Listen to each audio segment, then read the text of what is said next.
ఇచ్చిన దైవాసుకి నా యొక్క వందనాలు. లూకాసు వార్త 23 నుంచి 23 అధ్యాయం 33 నుంచి 35 వరకు. వారు కపాలమాడైన స్థలం నాకు వచ్చినప్పుడు అక్కడ కుడివైపున ఒకరిని ఎడమవైపున ఒకరిని ఆ నేరస్తులను ఆయనతో కూడా సిలువ వేసి యేసు, తండ్రి మీరేమి చేయుచున్నారో వీరెరుగరు కనుక వీరిని క్షమించమని చెప్పాను. వారు ఆయన వస్త్రములు పంచుకొనుటకై చీట్లు వేసి ప్రజలు నిలబడి చూచుచుండేది. అధికారులు, వీడు ఇతరులను రక్షించను, వీడు దేవుడు ఏర్పరచుకొని క్రీస్తు అయిన ఎడల తనను తాను రక్షించుకోనని అపహాసింది. అందరికీ గుడ్ ఫ్రైడే శుభాకాంక్షలు తెలియజేస్తున్నాను. నాకు ఇచ్చిన ఈ అవకాశానికి దేవునికి మనసారా వందనాలు చెల్లించుకుంటున్నాను. ప్రార్థన. స్తోత్రం. హల్లెలూయా. గొప్పదేడా, మహాగణ, మహోన్నతుడా, ఈ ఘనమైన శ్రేష్టమైన పరిశుద్ధమైన ఉన్నతమైన నామమునకు ప్రభువా ఈ మధ్యాహ్న కాల సమయంలో స్తోత్రం చెల్లిస్తున్నాను. అయ్యా గొప్పదేడా వేసే నిజంలో పలికిన మొదటి మాటలు నేను పలకబోచుండగా ప్రభువా ఈ పరిశుద్ధాత్మ అగ్నించి అభిషేకించండి. నాలో ఉండి నీవే మాట్లాడమని, నీవే బలపరచమని అయ్యా అందరికీ అర్థమయ్యే రీతిగా నేను మాట్లాడి సహాయం చేయమని నీవే కర్తమని మా ప్రభావం ధరించుకొని వేసినాం నడిచినాం. యేసయ్య శిలువలో పలికిన మొదటి మాట లూకాసు వార్త 23వ అధ్యాయం 33వ వచనం. కపాలమనబడిన స్థలమునకు వచ్చినప్పుడు అక్కడ కుడివైపున ఒకరిని ఎడమవైపున ఒకరిని ఆ నేరస్తులను ఆయనతో కూడా సిలువ వేసిరి. యేసు, తండ్రి వీరేమి చేయుచున్నారో వీరెరుగరు కనుక వీరిని క్షమించుమని చెప్పాను. హల్లెలూయా. దేవుడు క్షమించమని అంటున్నాడు. ఈ వాక్యం ఏంటంటే, ఈ వాక్యం యొక్క సారాంశం ఏంటంటే క్షమాపణ. క్షమాపణ. ఎవరు క్షమిస్తారు మనల్ని? క్షమాపణ ఎవరు అంటే దేవుడే మనల్ని క్షమించాలి. మన కొరకు బలియాగమైన దేవుడే, మన కొరకు శ్రమలను అనుభవించిన దేవుడే, మన కొరకు రక్తం కాచిన దేవుడు మాత్రమే మనల్ని క్షమించే దేవుడుగా ఉన్నాడు. ఆయన ఎలాంటి వాడో మనం చూద్దాం. కీర్తనలు 86వ అధ్యాయం 5వ వచనం. ప్రభువా, నీవు దయాళుడవు, క్షమించుటకు సిద్ధమైన మనస్సు గలవాడవు. దేవుడు మాత్రమే మనల్ని క్షమించే మనస్సు కలిగిన వాడుగా ఆయన ఉన్నాడు. ఇక్కడ ఎవరిని క్షమించమని అంటున్నాడు దేవుడు? హల్లెలూయా. అంటే ఆయన ఎవరైతే హింసించారో, ఆయన ఎవరైతే కొట్టారో వారిని మాత్రమే కాకుండా మానవాళిని అందరినీ, మనందరి ఒక పాపములను క్షమించమని తండ్రి దగ్గర వేడుకుంటున్నాడు. అంటే ఆయన అంత క్షమాపణ అంటే ఆయనకు శిక్షించే అధికారం లేదా? ఆయనకు నశింపజేసే అధికారం లేదా? ఆయనను తిరిగి వారిని కొట్టిన వారిని శిక్షించే అధికారం లేదా? ఉన్నది. కాకపోతే మనల్ని క్షమించాలని ఆయన అనుకుంటున్నాడు. ఎందుకంటే ఆయన క్షమాపణ, దయాళుడైన దేవుడుగా, ఆయన ప్రేమమయుడుగా ఆయన ఉన్నాడు కనుక క్షమించమని కోరుతున్నాడు. హల్లెలూయా. ఎందుకు ఇది ఎప్పటి నుంచి ప్రారంభమైంది క్షమాపణ అంటే మనం చూద్దాం. ఆదికాండం 8వ అధ్యాయం 21వ వచనం చూడండి. అప్పుడు యెహోవా ఇంపైన సువాసన ఆగ్రహించి ఇక మీదట నరులను బట్టి భూమిని మరలా శపించెను. ఎందుకనగా నరుల హృదయాలోచన వారి బాల్యం నుండి చెడ్డది. నేనిప్పుడు చేసిన ప్రకారంగా ఇకను సమస్త జీవులను సంహరింపరు. అంటే చూసిరా, ఆయన ఇప్పుడు ఈ కొత్త నిబంధనలు ఆయన పొందిన శ్రమల ద్వారా, ఆయనని హింసించడం ద్వారా వారిని క్షమించమని అడగడం లేదు. ఆయన మనల్ని బాల్యం నుండే మన ఆలోచనలు అనేవి, మన హృదయాలోచనలు అనేవి ఆయనకి చెడ్డవని ఆయన ఎరిగిన వాడుగా, మనల్ని పుట్టించిన దేవుడు మనం ఏ రీతిగా ఉన్నామో ఆయన ఎరిగిన వాడిగా ఆయన ఉన్నాడు. హల్లెలూయా. అందుకనే క్షమించమని అడిగేవాడిగా ఆయన ఉన్నాడు. ఈ లోకంలో మనల్ని ఎవరు క్షమిస్తారు? ఎవరు క్షమించారు? ఒకవేళ తండ్రి క్షమించాలని అంటే కోపం వచ్చినప్పుడు శిక్షించడా? ఏ తండ్రి అయినా ఏ తల్లి అయినా కోపం వచ్చినప్పుడు, వ్యతిరేకంగా చేసినప్పుడు శిక్షించాలనుకుంటారు. కాకపోతే తర్వాత శిక్షించినప్పటికీ వాళ్ళు బాధపడతారు. అవునా కాదా? అలాగే మన తండ్రి అయిన దేవుడు కూడా ఆయన శిక్షించడం వల్ల తను నొచ్చుకొని వీళ్ళని శపించడం, నశించడం ద్వారా తననే బాధ తెచ్చుకొని తను శిక్షించకుండా క్షమించే దేవుని మనం కలిగి ఉన్నాం. హల్లెలూయా. అంటే మన కొరకు బలియాగం అవ్వడానికి కూడా, మనల్ని క్షమించడానికి కూడా ఆయన సిద్ధమైన దేవుడిగా ఆయన ఉన్నాడు కనుక అందును బట్టి దేవునికి మనసారా ఆరాధన చేసే వారంగా మనం ఉండాలి. అంటే పాపక్షమాపణ మనకి ఎక్కడ దొరుకుతుంది అంటే ఒక గొర్రె పిల్ల వధించడం ద్వారా, ఆ మేక పిల్ల వధించడం ద్వారా, లేకపోతే నదులలో మునిగి తేలడం ద్వారా మనకు క్షమాపణ దొరుకుతుందా? దొరకదు.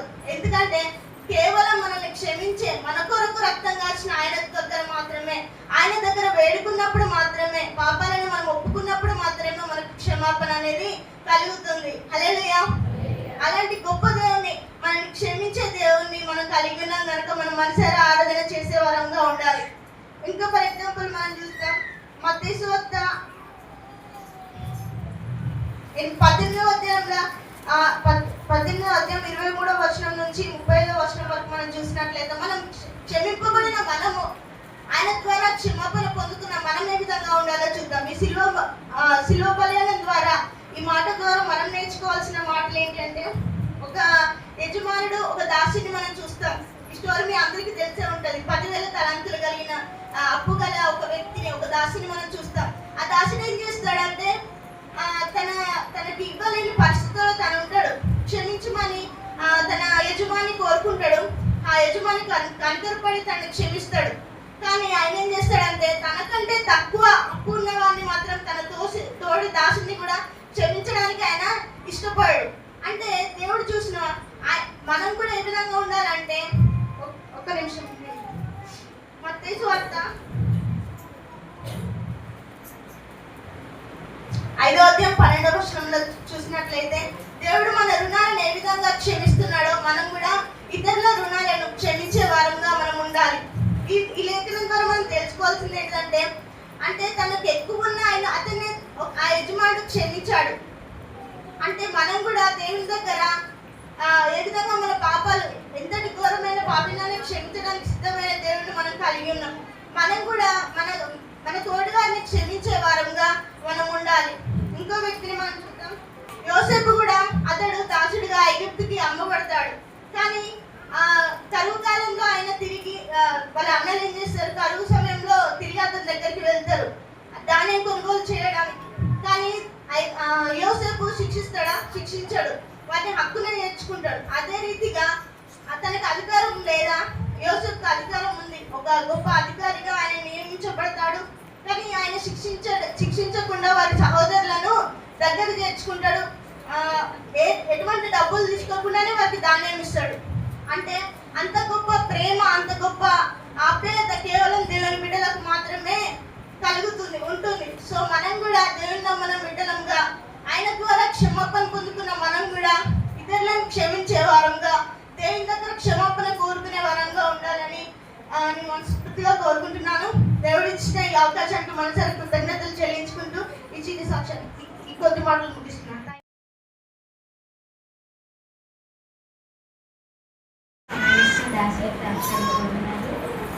లూకాసు వార్త 23:39 నుంచి 43 వరకు.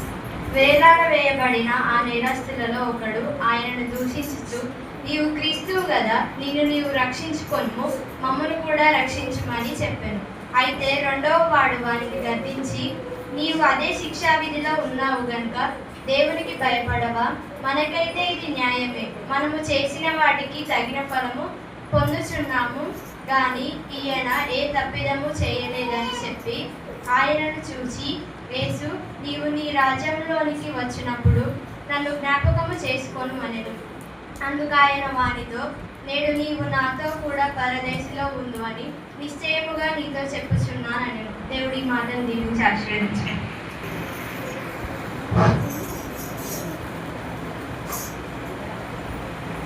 అందరికీ శుక్రవార శుభాకాంక్షలు. సమయం ఇచ్చిన దైవదాసులకు కృతజ్ఞతలు. చిన్న ప్రార్థన. మహాపరిశుద్ధుల ప్రేమానుభవంలో మా యేసయ్య, నీ ఘనమైన ఉన్నతమైన నామమును బట్టి నీకు గర్తించలేని స్తుతులు స్తోత్రాలు చెల్లించుకుంటున్నాను తండ్రి. దేవా అయ్యా, సిలువలో పడిన నీ మాటల ద్వారా నీ పాదాలు పట్టుకుంటున్నాను. ఈ క్షణము నీ మాటను వివరించడానికి దేవా నా జ్ఞానం కాదు కానీ నా తండ్రి ప్రభువా, నీ జ్ఞానం చొప్పున నన్ను నింపి నువ్వు నాలో ఉండి మాట్లాడమని ప్రభువా నన్ను నేను తగ్గించుకుంటూ నీ నామమును కనపరుస్తూ యేసు పరిశుద్ధ నామం నడుపుతున్నాను తండ్రి.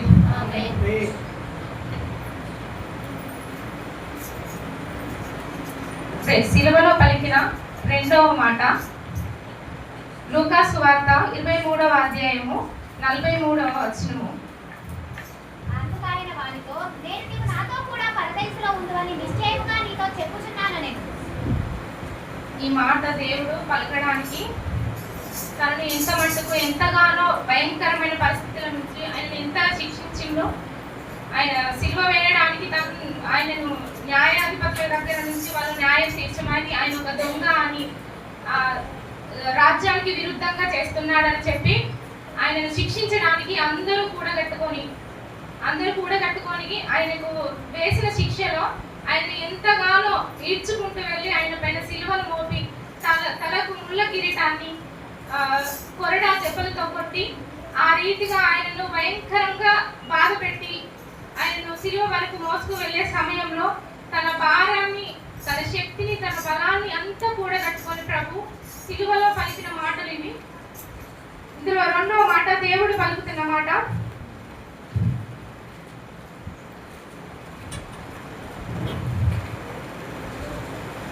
ఈ శిక్ష అనేది, సిలువ వేయడం అనేది దొంగతనం చేసిన వారికి, హత్యలు చేసిన వారికి, భయంకరమైన నేరాలు చేసిన వారికి అప్పుడున్న రోమన్ ప్రభుత్వం వారు విధించేవారు. కానీ దేవుడైన యేసుక్రీస్తు ఏమైనా నేరం చేశాడా అండి?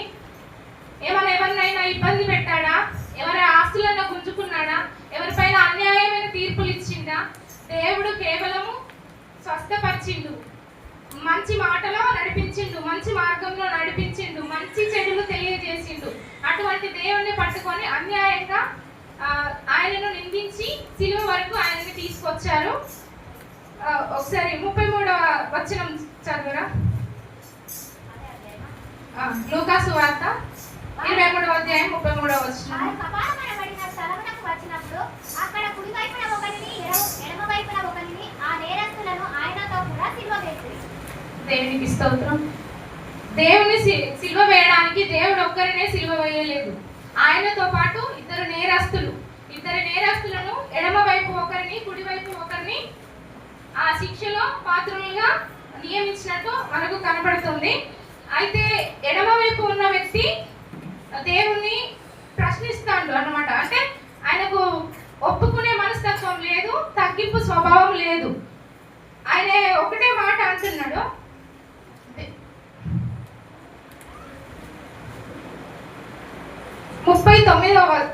39వ వచనంలో ఆయన మొదటి వ్యక్తి మాట్లాడుతున్నట్టుగా కనబడుతుంది.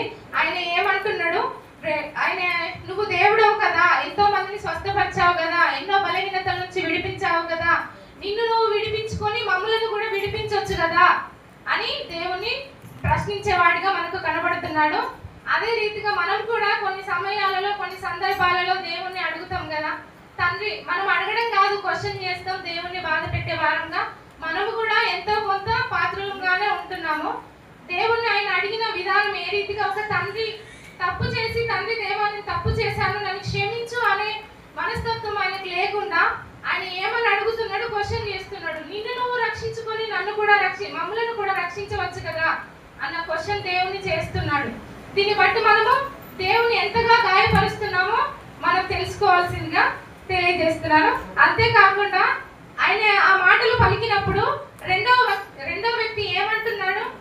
ఆయన దేవుణ్ణి ఎరిగిన వ్యక్తి. ఈయన కూడా, మొదటి వ్యక్తి కూడా దేవుణ్ణి ఎరిగినప్పటికీ కూడా ఆయన చేసిన అన్ని అద్భుతాలు ఈయనకు తెలిసి కూడా దేవుని ప్రశ్నించేవాడుగా ఉంటున్నాడు.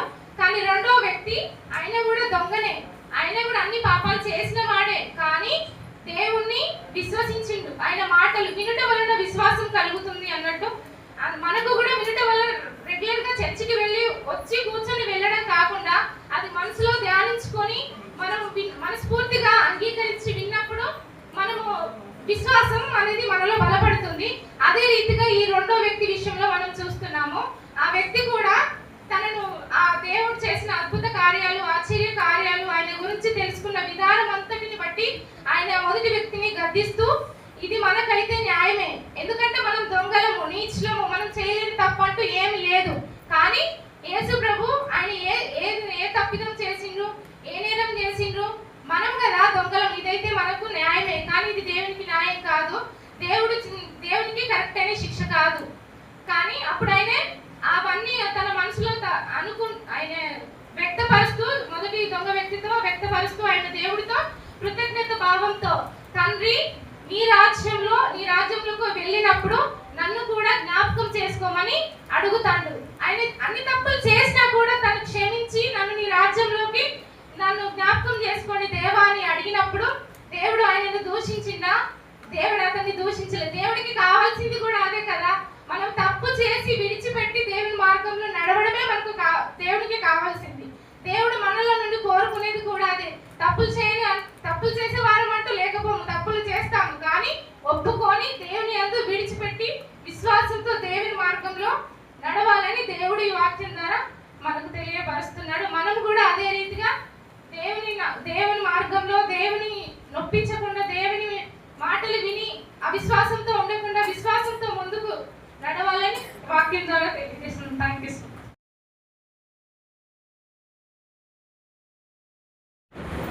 యెహోవా అధ్యాయం 25 నుంచి 20. ఆయన తల్లి సహోదరియు కొంత భార్యయును మరియయు వాక్యము లేని మరియయు యేసు సిలువ యొద్ద నిలిచి యోహాను సువార్త 19వ అధ్యాయం 25-26.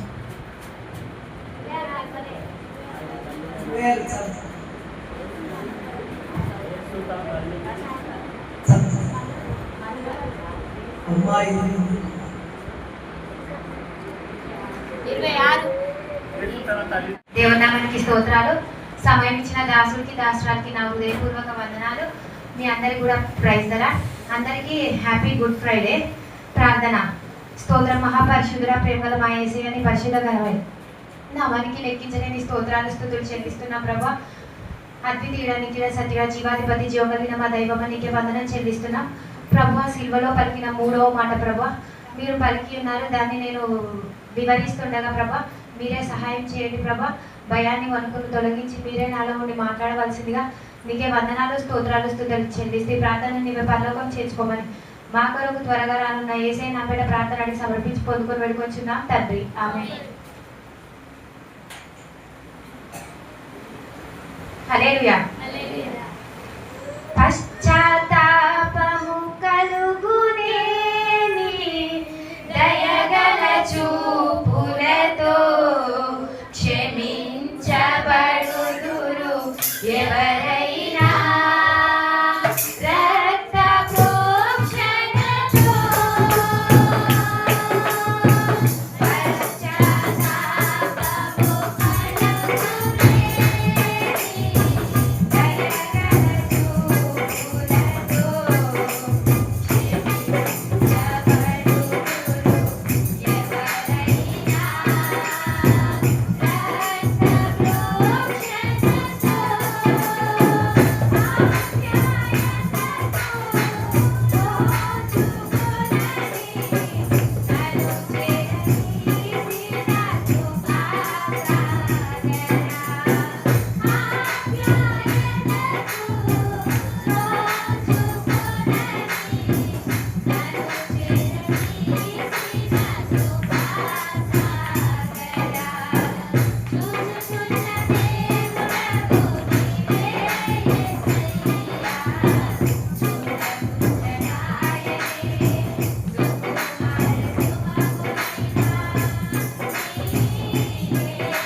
యోహాను సువార్త 19వ అధ్యాయం 26-27 వచనాలు.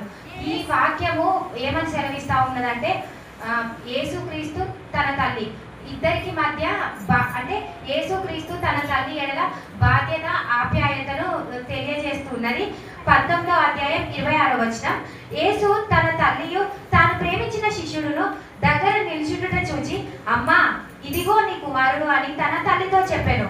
తరువాత శిష్యుడిని చూచి ఇదిగో నీ తల్లి అని చెప్పాను. ఆ గడియ నుండి ఆ శిష్యుడు ఆమెను తన ఇంట చేర్చుకొనెను. అయితే ఈ వాక్యాన్ని బట్టి ఏంటంటే యేసుక్రీస్తు ఎంతో బాధతో వేదనతో ఎంతో కృంగిపోయినటువంటి పరిస్థితిలో కూడా తన తల్లి గురించి ఆలోచిస్తున్నాడు. అంటే ఎంతో వేదనకరమైనటువంటి పరిస్థితిలో నా తల్లిని ఎవరు చూసుకుంటారు? ఇన్ని ఇయర్స్ అంటే నేను పుట్టినప్పటి కాడి నుండి నన్ను నా తల్లి చూసుకున్నది కదా, ఇప్పుడు నేను చనిపోయేటువంటి పరిస్థితి ఉన్నది కదా, ఇప్పుడు నా తల్లిని ఎవరు చూసుకుంటారు? నా తల్లి యొక్క క్షేమాలు, నా తల్లిని ఎవరు చూసుకుంటారు అనేసి అంత బాధపడుతూ అంత కృంగిపోతూ కూడా యేసుక్రీస్తు తన తల్లి గురించి ఏమంటారు, తన తల్లి గురించి బాధ్యతాయుతంగా ఆప్యాయత కలిగి యేసుక్రీస్తు తల్లి గురించి ఆలోచించేటువంటి వ్యక్తిగా ఉన్నాడు. ఇంకొక విషయం ఏంటిదంటే యేసుక్రీస్తు బాధ్యతను కనపరిచేటువంటి వ్యక్తిగా ఉన్నాడన్నమాట. యేసుక్రీస్తు శిలువపై మరణిస్తూ కూడా తన తల్లి అయిన మరియ పట్ల తన యొక్క బాధ్యతను మర్చిపోలేదన్నమాట. అదే ఇప్పుడు లోకంలోనైతే అంటే ఎవరి గురించి మనము ఒక పర్సన్ని ఇప్పుడు యేసుక్రీస్తును మనము మాదిరికరంగా తీసుకోవాలి అనేసి మనము అనుకుంటాం కదా, మనం కూడా మన తల్లిదండ్రుల ఎడల బాధ్యతాయుతంగా వ్యవహరించే వారిగా ఉండాలన్నమాట. అయితే ఇంకొక విషయం ఏంటిదంటే ఈ వాక్యాన్ని చదువుతున్నప్పుడు నాకు కూడా డౌట్ రేస్ అయిందన్నమాట. అప్పటికి యోసేపు మరణించి ఉంటాడు కావచ్చు, అంటే అది నాకు కూడా డౌటే, కానీ అప్పటికి యోసేపు అంటే యేసుక్రీస్తు యొక్క తండ్రి మరియ యొక్క భర్త చనిపోయి ఉంటాడు కావచ్చు. అయితే ఒకవేళ ఏంటిదంటే మరియ అంటే యేసుక్రీస్తు చనిపోతున్నప్పుడు మరియకు తన భర్త ఉంటే మా తండ్రి అంటే నా తల్లిని చూసుకుంటాడు కావచ్చు అనేసి తను అనుకుంటాడు. కానీ తను లేడు కావచ్చు అనుకొని అతను ఇంకా యేసుక్రీస్తు ఇంకా కృంగిపోయేటువంటి వాడిగా ఉండి ఏమంటారు, తన తల్లిని తన శిష్యులకు అప్పగిస్తున్నాడు. అయితే ఇందులో ఒక క్వశ్చన్ ఏంటిదంటే యేసుక్రీస్తుకు 12 మంది శిష్యులు ఉన్నారు. యేసుక్రీస్తు 12 మంది శిష్యులలో యోహాను మాత్రమే ఎందుకు తన తల్లిని అప్పగించిందో చెప్పండి. ఎందుకు అప్పగించిందంటే సిలువ పైన అంటే సిలువ వేసే టైంకి 12 మంది శిష్యులు ఎవరు యేసుక్రీస్తుతోటి ఎవరు యూదానంటే పక్కకు పెడితే 11 మంది శిష్యులు యేసుక్రీస్తుతోటి ఎవ్వరు లేరు. యోహాను మాత్రమే సిలువ దగ్గర ఉన్నాడన్నమాట. అందుకే యేసుక్రీస్తు తన తల్లి యోహానును చూసి తన తల్లిని యోహానుకు అప్పచెప్పేవాడిగా ఉన్నాడు. ఇంకొక విషయం ఏంటంటే తను ఎంతగానో శారీరక వేదన మానసిక వేదన అనుభవించి ఎంతో కృంగిపోయేటువంటి వాడిగా ఉన్నాడన్నమాట. తను ఒంటరిగా ఉండి ఎంతో దుఃఖపడుతూ ఎంతో కృంగుదల అనుభవించేటువంటి పరిస్థితిలో ఉండి కూడా నా తల్లికి ఒక ఆశ్రయాన్ని కల్పించాలి అనేసి తన తల్లి ఎడల బాధ్యతాయుతంగా వ్యవహరించేవాడిగా ఉన్నాడన్నమాట. అదే రీతిగా ఏంటంటే నిర్గమకాండము 20వ అధ్యాయము 12వ వచనాన్ని ఒకసారి చూసుకుంటే,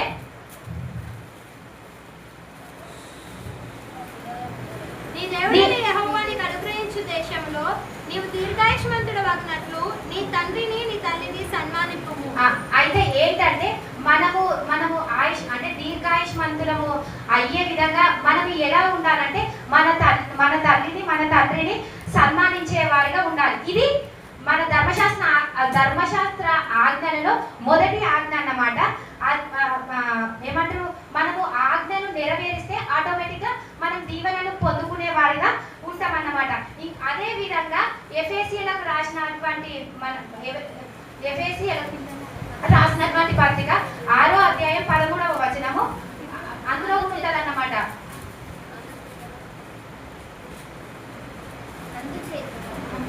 6వ అధ్యాయము 13వ వచనం. అందుచేతను మీరు ఆపత్తినమందు వారిని ఎదిరించుటకును సమస్తము నెరవేర్చిన వారే నిలువబడుటకును శక్తివంతులగునట్లు దేవుడిచ్చే సర్వాంగ కవచమును ధరించుకొనుడి. ఎలాగనగా మీ నడుములకు సత్యమైన తట్టిని కట్టుకొని నీతి అని మైమరుపు తొడుక్కొనుడి. 6వ వచనం 6వ అధ్యాయం 3వ వచనం. అప్పుడు నీవు భూమి మీద దీర్ఘాయుష్మంతుడవగుదువు. ఇది వాగ్దానంతో కూడిన ఆజ్ఞలలో మొదటిదన్నమాట. అంటే మనము తల్లిదండ్రులను సన్మానించడం ద్వారా, తల్లిదండ్రులను బాధ్యతాయుతంగా చూసుకోవడం ద్వారా దేవుడు మనకు దీవెనను దీర్ఘాయుషును కలగజేసేటువంటి వాడిగా ఉంటాడన్నమాట. ఎలాంటి పరిస్థితి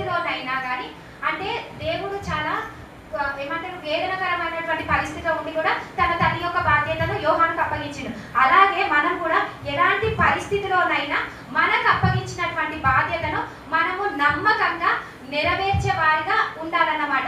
దేవుడు తండ్రి యేసుక్రీస్తుకు ఎంతనైతే బాధ్యతాయుతంగా ఒక పనిని అప్పగించాడో అది బాధ్యతాయుతంగా యేసుక్రీస్తు చేసి ఎంతో నమ్మకంగా ఉన్నాడు. అదే రీతిగా మనం కూడా ఎలా అంటే మనకు అప్పగించిన బాధ్యతను కూడా మనం బాధ్యతను మనము అంత బాధ్యతగా ఉంటే మనం అంటే బాధ్యతను నమ్మకంగా నెరవేర్చే వారిగా ఉండాలి. ఆ వాక్యం కూడా ఉంటుంది అన్నమాట, నమ్మకమైన వానికి మెండైన దీవెనలు అనేసి. అంటే మనం ఎంత నమ్మకంగా ఉంటే అన్ని దీవెనలు దేవుడు మనకు దయచేసేవాడిగా ఉంటాడు. మనం కొంచెం దాంట్లో నమ్మకంగా ఉంటే దేవుడు మనకు పెద్ద పెద్ద దీవెనలు దయచేసేవాడిగా ఉంటాడన్నమాట. ఇంకొకటి ఏంటిదంటే యేసు తన తల్లి అయిన మరియా, అంటే యేసు వాళ్ళ తల్లి ఉంది కదా మరియా, లేఖనాల ప్రకారం చూసుకుంటే మరియా ఎంత గొప్ప ధన్యురాలు తెలుసా. అంటే యేసుక్రీస్తును కనే గర్భము ఎంతో గొప్పది కదా. అంటే మరియ తల్లి కూడా ఎంతో యేసుక్రీస్తును కానీ ఎంతో ధన్యురాలైందన్నమాట. అంటే ఆమె యేసుక్రీస్తును కనేటప్పటికి ఎన్నో అవమానాలను ఎన్నో నిందలను సహించింది. యేసుక్రీస్తుకు అవన్నీ తెలుసు, మరియమ్మ ఇన్ని నిందలను సహించిందని. ఆ ఉద్దేశాన్ని బట్టి యేసుక్రీస్తు కూడా తన బాధ్యతను సక్రమంగా నిర్వర్తించేవాడిగా ఉన్నాడన్నమాట.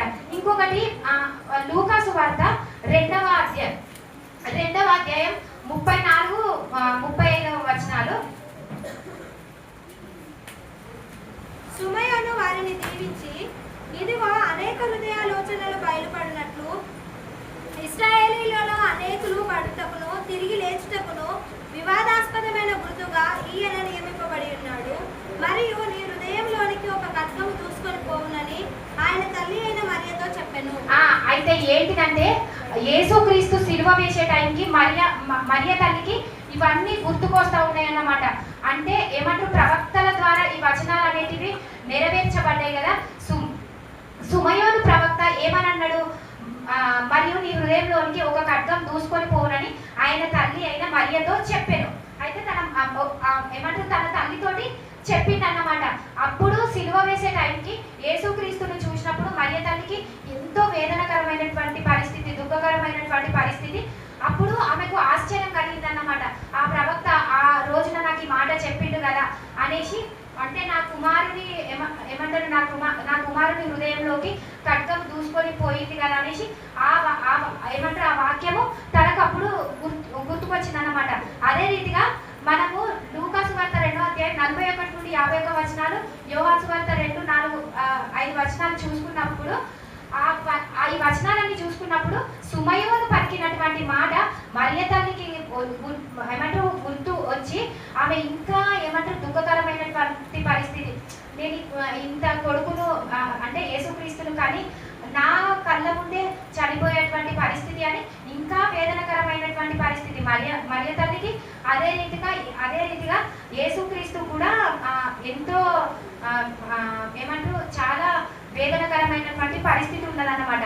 కానీ ఇక్కడ చూసుకుంటే యేసుక్రీస్తు, మరియ, యోహాను వీళ్ళ ముగ్గురిని చూసుకుంటే యేసుక్రీస్తు బాధ్యతాయుతంగానే వ్యవహరించిండు, మరియ తల్లి బాధ్యతాయుతంగానే వ్యవహరించింది, యోహాను బాధ్యతాయుతంగానే వ్యవహరించి యేసుక్రీస్తు యోహానుకు అప్పగించినప్పుడు తను మరియ తల్లిని చాలా నమ్మకంగా యేసుక్రీస్తు అప్పగించిన పనిని చాలా నమ్మకంగా నెరవేర్చేవాడిగా ఉన్నాడన్నమాట. యోహానును యేసు ప్రభు పిలిచినప్పుడు యోహాను ఆ మాటకు లోబడి తనకు ఉన్న సమస్తాన్ని విడిచిపెట్టి యేసు వెంబడించేవాడిగా ఉన్నాడన్నమాట. మనం కూడా యేసు ప్రభు మనతో మాట్లాడినప్పుడు సమస్తాన్ని విడిచిపెట్టి మనం కూడా బాధ్యతాయుతంగా మనం కూడా ముందుకు సాగేవారంగా ఉండాలి. అదే రీతిగా ఏంటంటే తన తల్లి అయిన మరియ యొక్క బాధ్యతను యోహాను తీసుకున్నాడు అన్నమాట. యోహాను తీసుకొని ఎవ్వరూ చేయలేనటువంటి పరిస్థితిని యోహాను మరియ చేసేవాడిగా ఉన్నాడు. అంతా యేసుక్రీస్తు శిలువ శ్రమలు అనుభవిస్తున్నప్పటికీ శిష్యులందరూ అక్కడ నుండి పోయినప్పటికైనా కానీ యోహాను ఒక్కడే మిగిలిపోయి తన తల్లి యొక్క బాధ్యతను యోహాను తీసుకొని ఏమంటారు తన బాధ్యతను నిర్వర్తించేవాడిగా ఉన్నాడు. ఇంకొక విషయం ఏంటంటే ప్రభు పిలిచినప్పటి నుండి ఎవరిని ఏమంటారు సిలువ వేసే అంత వరకు కూడా యేసుక్రీస్తును సిలువ వేసే అంత వరకు కూడా యేసుక్రీస్తును సిలువ వేసే అంత వరకు కూడా యోహాను అక్కడే ఉండి తన బాధ్యతలు నిర్వర్తించిండు. మరియ కూడా అక్కడే ఉండి తన బాధ్యతలు నిర్వర్తించే వాడిగా ఉండి యోహాన్ ఏం చేసిందంటే యేసును ప్రేమించేటువంటి శిష్యుడుగా ఉన్నాడన్నమాట. అదే రీతిగా 1 సమూయేలు 15వ అధ్యాయం 22వ అధ్యాయం 22వ వచనం ప్రకారం ఏంటంటే లోబడే యోహానులో లోబడే స్వభావం ఉంది. ఏంటిదంటే కంప్లీట్గా ఈ మొత్తం వచనాల ప్రకారం ఈ మొత్తం వాక్యం ప్రకారం ఏమంటారు మనం ఎంత బాధ్యతగా ఉంటే అంత ఏమంటారు మన బాధ్యతగా వ్యవహరించి ఎంత నమ్మకంగా ఉంటే అన్ని దీవెనలు అన్ని ఆశీర్వాదాలు మనం పొందుకునే వారంగా ఉంటాం. ఏమంటారు లాస్ట్ అండ్ ఫైనల్గా ఏంటంటే మనకు కూడా సంఘం ఎడల ఒక బాధ్యత ఉన్నదన్నమాట. మరియను యోహానుకు అప్పగించడు కదా మనకు కూడా సంఘం ఎడల ఒక బాధ్యత ఉందన్నమాట. మనం కూడా అంతే నమ్మకంగా సంఘం ఎడల మన బాధ్యతను మన బాధ్యతను నిర్వర్తించి సంఘంలో నమ్మకంగా ఉండి ఏమంటారు బడా నమ్మకమైన దాసుడు అనేసి మాట్లాడతారు కదా, మనం కూడా అదే రీతిగా ఉండి అలాగే బాధ్యతాయుతంగా ముందుకు సాగాలనేసి అట్టి కృప దేవుడు మనందరికీ దయచేయాలని ఈ చిన్న వాక్యాన్ని ముగిస్తున్నాను. Thank you.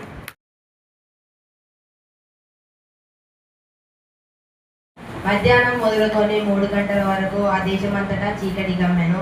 ఇంచుమించు 3 గంటలప్పుడు యేసు ఏలీ ఏలీ లము సబక్తా అని బిగ్గరగా కేక వేశాను. ఆ మాట నా దేవా నన్నెందుకు చేయి విడిచితివి అని అర్థము.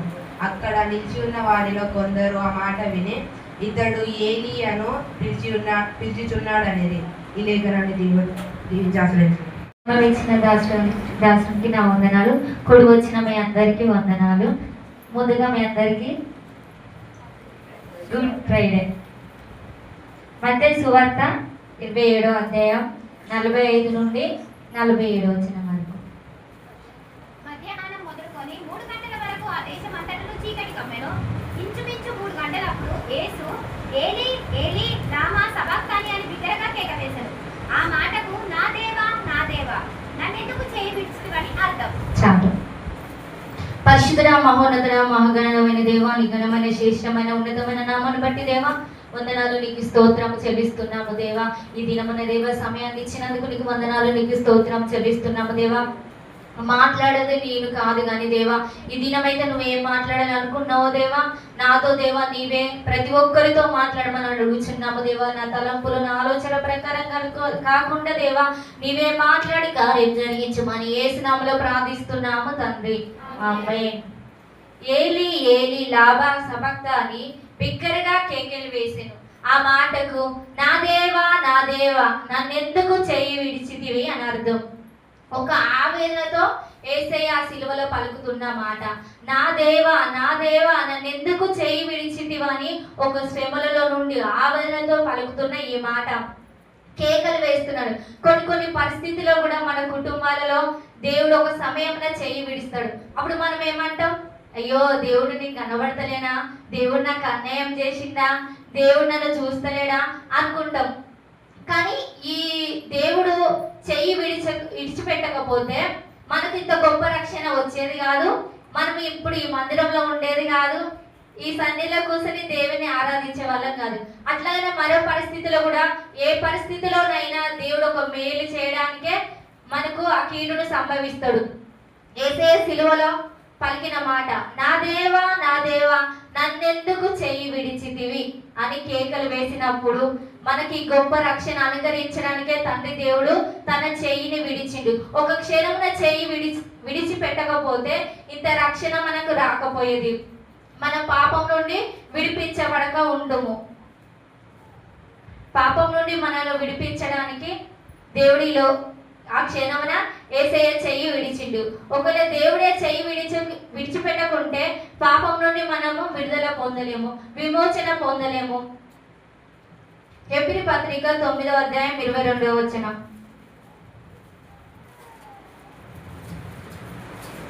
మరియు ధర్మశాస్త్ర ప్రకారము సమస్త వస్తువులను రక్తము చేత శుద్ధి చేయబడిననియు రక్తము చిందింపకుండా పాపక్షమాపణ కలుగదనియు సామాన్యముగా చెప్పవచ్చును.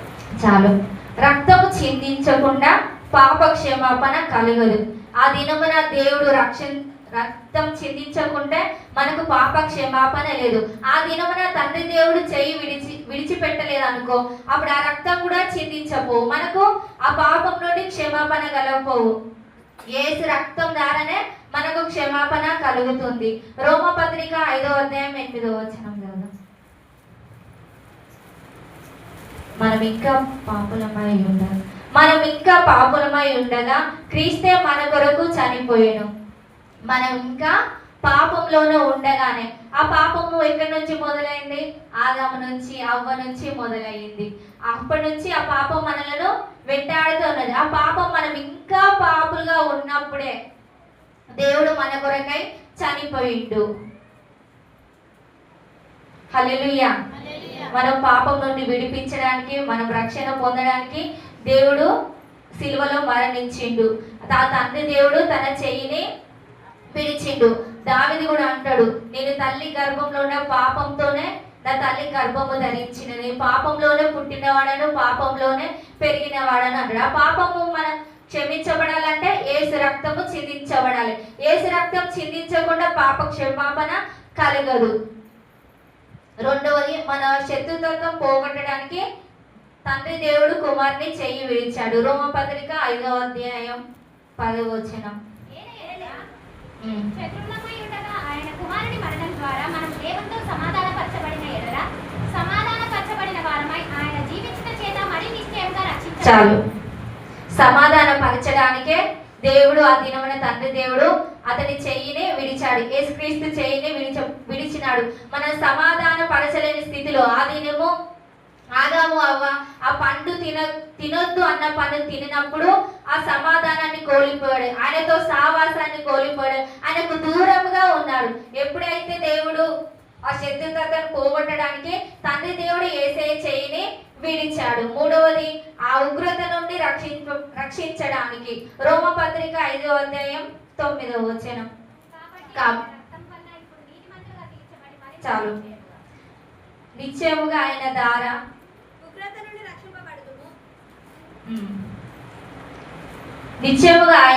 ఉగ్రత నుండి మనము రక్షించబడుతుము. ఆయన ఉగ్రత రాకముందుకే రక్షణ పొందాలి. ఆయన రాకముందుకే మనకు రక్షణ కలగాలని తండ్రి దేవుడు యేసయ్య చెయ్యిని విడిచిపెట్టినాడు. మనల్ని నీతిమంతులుగా చేయడానికి తండ్రి దేవుడు యేసయ్య చెయ్యిని విడిచాడు. రోమపత్రిక 9వ అధ్యాయం. ఆయన రక్తం వలన ఇప్పుడు నీతిమంతులుగా తీర్చబడితిమి. ఎవరి రక్తం ద్వారా నీతిమంతులుగా తీర్చబడ్డాం? యేసయ్య రక్తం ద్వారానే మనం నీతిమంతులుగా తీర్చబడతాం. నీతిమంతులుగా తీర్చబడడం మన వలన అవుతుందా? నీతిపరుడు కావడం అవుతుందా? యేసు రక్తం ద్వారానే మనం నీతిమంతులుగా తీర్చబడతాము. ఉగ్రత నుండి రక్షించడానికి ఒకటి, యెహోవా వద్దనే రక్షణ దొరుకును. ఎవరి దగ్గర దొరుకుతుంది రక్షణ? యెహోవా వద్దనే రక్షణ దొరుకును. మరి ఎవరి దగ్గర కూడా ఏం రక్షణ దొరుకుతుందా? దొరకది. పరలోక రాజ్యానికి పోవాలంటే మనం ఏం చేయాలి? రక్షణ పొందాలి. రక్షణ లేకుండా పరలోకానికి చేర్చగలుగుతామా? ట్రైన్లో ప్రయాణం చేయాలంటే టికెట్ కావాలి, బస్సులో ప్రయాణం చేయాలంటే టికెట్ కావాలి. మరి పరలోకానికి వెళ్ళాలంటే దేవుడిచ్చే రక్షణ పొందకుండా నువ్వు పరలోకానికి ఎట్లా పోతావు? పోలేవు. అది ఎవరి వద్ద జరుగుతుంది? దేవుని యెహోవా వద్దనే రక్షణ కలుగును. లోకం తన కుమారుని ద్వారా రక్షణ పొందుతుంది. ఎవరి ద్వారా? ఈ లోకం ఎవరి ద్వారా రక్షణ పొందుతుంది, రక్షణ కలుగుతుంది? తండ్రి దేవుడు అధీనం చెయ్యి విడిచిన యేసయ్య ద్వారానే రక్షణ కలుగుతుంది. మనల్ని నీతిమంతులుగా తీర్చడానికి ఆయన రక్తం ద్వారా మనము నీతివంతులుగా తీర్చబడుతున్నాము. ఇంకోటి, మనకు నిత్య జీవం ఇవ్వడానికి రోమపత్రిక 6వ అధ్యాయం 23వ వచనం. పాపము వలన వచ్చు జీతము మరణము, అయితే దేవుని కృపావరము మనము చాలు. దేవుని కృపావరం అంటే మనకు నిత్య జీవము కలగాలంటే ఆ దినమున తండ్రి దేవుడు కుమారుని చేయి విడిచినాడు. ఆ కుమారుడు నా దేవా నన్నెందుకు చేయి విడిచిది అని బిగ్గరగా కేకలు వేస్తున్నాడు. కానీ యేసయ్యకు తండ్రి దేవుడు చేయి విడిచి పెట్టకపోతే ఈ రక్షణ కలుగుతుందా? కలగదు. కానీ తండ్రి యేసయ్యకు ఈ శ్రమ కలుగుతుంది, ఈ బాధ కలుగుతుంది, నేను సిలువలో మరణిస్తాను అనేది యేసయ్యకు తెలుసు. కానీ ఆ క్షణమున ఆ బాధను తట్టుకోలేక, ఆ వేదన తట్టుకోలేక, ఆ శ్రమను తట్టుకోలేక పిలుస్తున్నాడు, నా దేవా నన్నెందుకు చేయి విడిచితివని మరి బిగ్గరగా కేకలు వేస్తున్నాడు. మన పరిస్థితులు ఏమైనా ఎలాంటివైనా కానీ దేవుడు కీడు ద్వారా మేలు చేస్తాడు. ఈ లేఖనం మన జీవితంలో దీవించబడును గాక. ఆమేన్.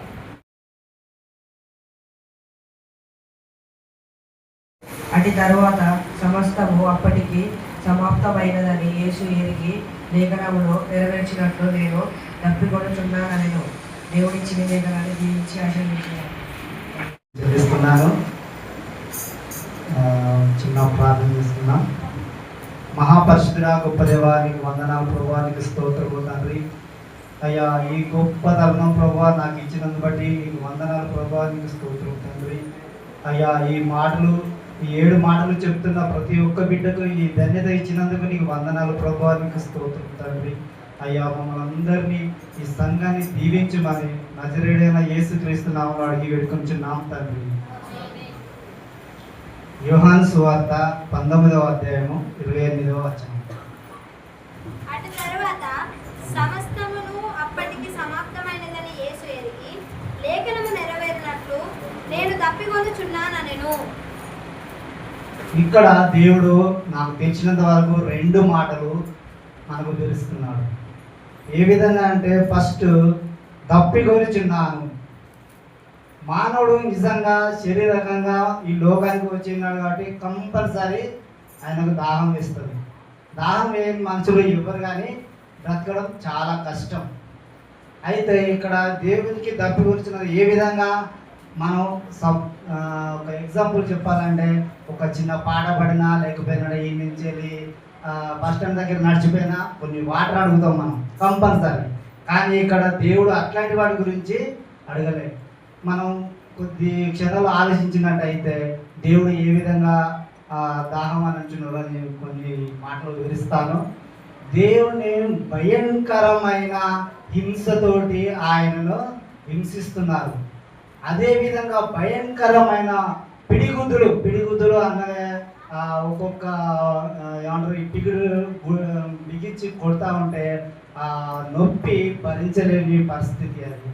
అట్లాంటి సమయంలో అయినా దేవుడు దాహం వేస్తుంది, కానీ ఆ దాహం గురించి అసలు దేవుడు అడగడు, నిజానికి అడగడు. అట్లా ఇంకొకటి ఏంటంటే, ఆయనను ఎర్రటి ఎండలో వీధికి గల్లీకి తిప్పుతూ కొరడాలు ఆయన శరీరం మీద నాట్యం చేస్తాయి. మనం పాట పాడుతున్నప్పుడు మనం ఆటోమేటిక్గా లేకపోతే మ్యూజిక్ వచ్చినప్పుడు మన కాలు ఇలా ఇలా ఇలా ఇలా ఊపుతూ ఉంటుంది. కానీ దేవుని శరీరం మీద, మన రిథం ప్యాడ్ మీద కదా కొట్టిన ఆ కర్రల వాళ్ళే ఆయన మీద ఆ కొరడా దెబ్బలు అనేవి నాట్యం ఆడుతూ ఉంటాయి. ఆ నాట్యం ఆడినప్పుడు నిజంగా ఆ ఒక్కొక్క మాంసం ముద్ద ఆయన రక్తము చిందించి మాంసం ముద్ద పెకిలి దూరం పడుతూ ఉంటే ఆయనకు దాహం వేస్తుంది. ఆ దాహం వేసినప్పుడు ఆ ప్లేస్లో ఎవరైనా వాటర్ ఇవ్వాలని అడగాలని ఆయనకు ఆలోచన లేదు. ఆ సమయంలో ఆ వీధిలో ఆ సిల్వర్ మోసుకుంటూ పోతా ఉంటే, ప్రియ సహోదరి సహోదరులరా, ఆడ ఉన్న ఎక్కువ శాతం ఆడవారు మాత్రమే ఉంటారు. ఇంతకుముందు మన అయ్యగారు చెప్పినట్టు వాస్తవానికి మగవారు తక్కువ, ఆడవారు ఎక్కువ.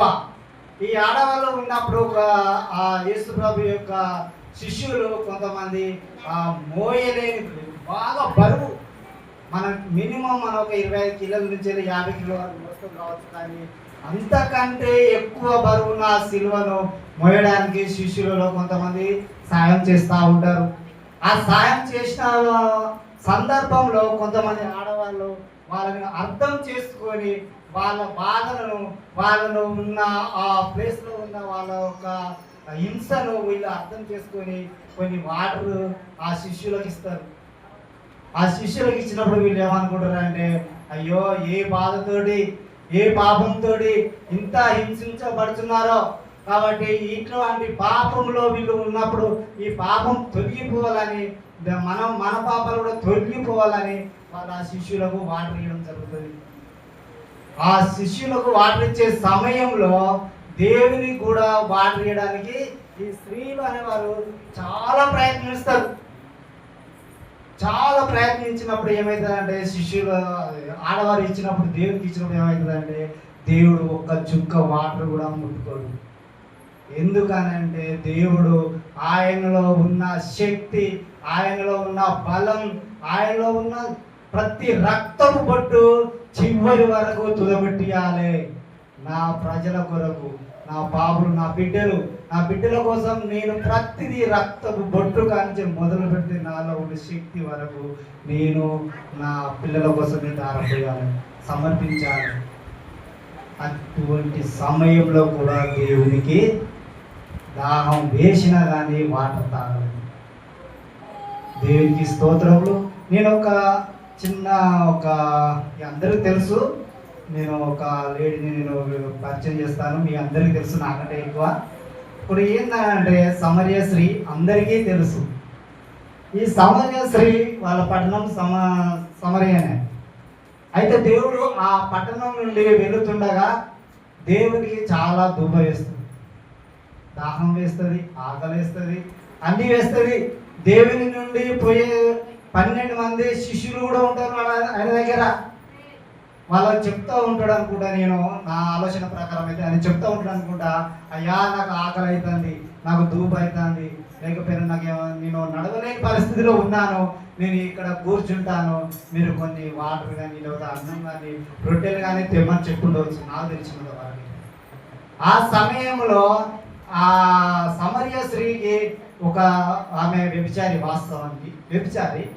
ఆమె స్పెషల్ ఏందనంటే, ఆమె ఉదయము నీళ్ళకు రాదు, సాయంత్రము నీళ్ళకు రాదు.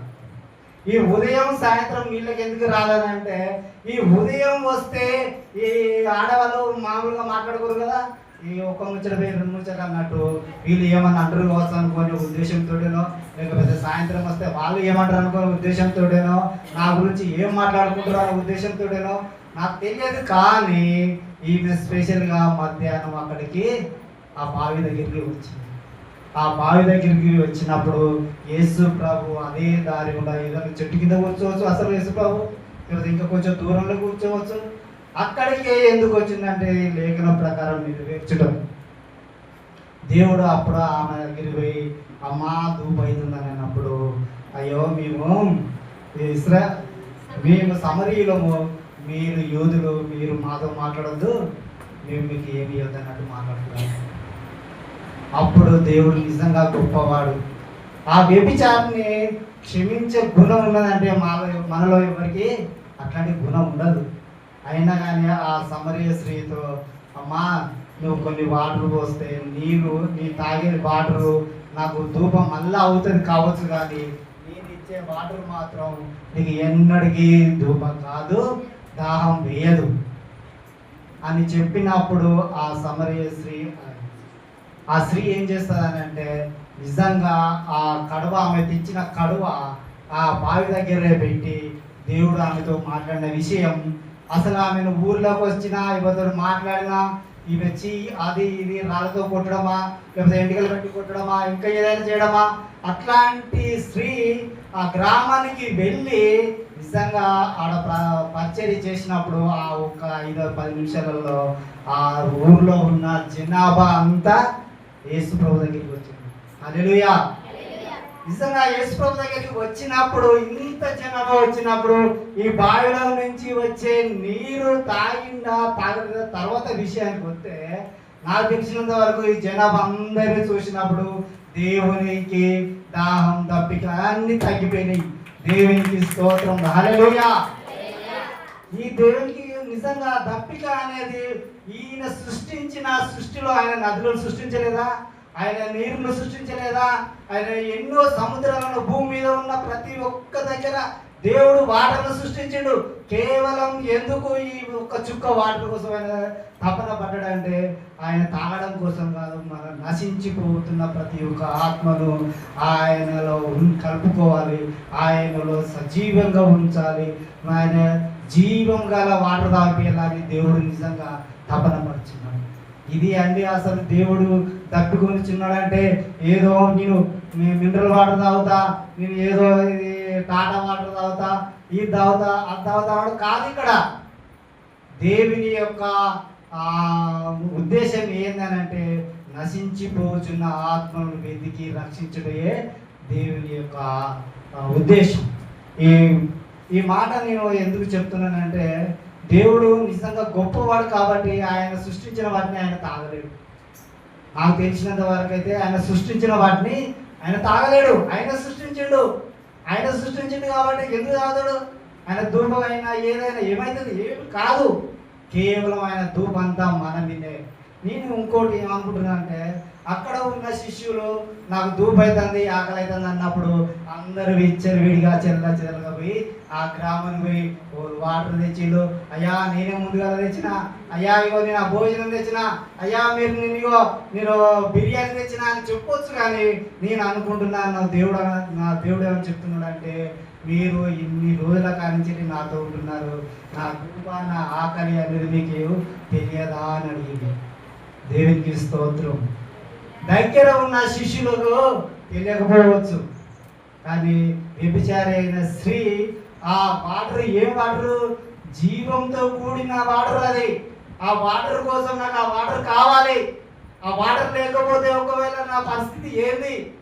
నేను ఈ చేసే తప్పులని నేను ఇన్ని రోజులు భరించిన ఈ తప్పు నేను సరిదిద్దుకుంటా, లేకపోయినా అంటే నా బ్రతుకు ఆగమైపోతుంది అని ఆలోచించుకొని ఆ జీవం గల వాటర్ ఆ దాహం కోసం ఆమె పోరాటం చేసింది.